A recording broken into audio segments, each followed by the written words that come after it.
জামাতের আমির মহোদয়কে আবেদন জানাতে চাই, আপনার পবিত্র সংসদে আমি একটা বক্তব্য দেখে সত্যিকার অর্থে আমি গর্বিত।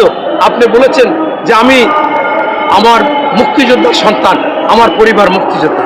সেইটা যদি হয় তাহলে তো আপনি মানুষ, আর আপনি যদি মানুষ হন তাহলে ওই স্বাধীনতা যুদ্ধে যারা নির্মমতা করেছে, মা বোনদের ইজ্জত নিয়েছে, যারা গণহত্যা চালিয়েছে, এই আলসামস, রাজাকার, আলবদর, যারা অন্যায় করেছে, যারা ঘর বাড়িঘর পুড়ে দিয়েছে, লুটপাট করেছে, আমি বলি যে আজকে ভারতে সেই মির্জাপুরের কবরে আগে মানুষ প্রচার করতো, আমি গিয়েছিলাম, পরবর্তীতে দুর্গন্ধ হয়, এই জন্য থুতু মারে, যে কোনো লোক গেলে থুতু মারে।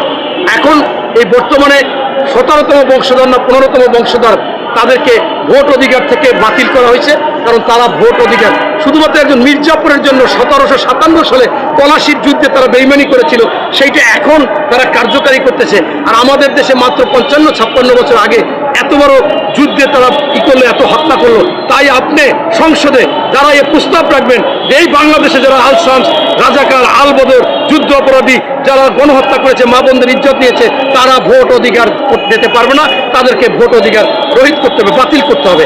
আর আপনারাই তো বলেন রাজাকার বিএনপিতে বেশি, এরপরে আওয়ামী লীগে বেশি, তাহলে তারাই এটা নিষিদ্ধ হবে। এইটার জন্য আপনি আরো আগ্রহী প্রকাশ করবেন, আপনি বেশি বেশি এটার অবস্থায় নেবেন। এই দাবি আপনাদের মাধ্যমে আমাদের জামাতের আমির মহোদয়কে আমি দাবি রাখলাম, যেহেতু আপনি যদি মুক্তিযোদ্ধার সন্তান হন, আপনি যদি মিথ্যাবাদী না হন, আপনি যদি সত্যিকার ইমানদার হন, ভালো মানুষ হন, তাইলে এই অন্যায়ের জন্য তাদের ভোট অধিকার বাতিল করে কমপক্ষে ঘৃণা প্রদর্শন করতে হবে। ওই দেশে থুতু মারে, প্রস্তাব করে, আমরা এই ভোট অধিকার থেকে তাদেরকে বাদ দিয়ে কমপক্ষে একটু ঘৃণা পোষণ করি। ধন্যবাদ।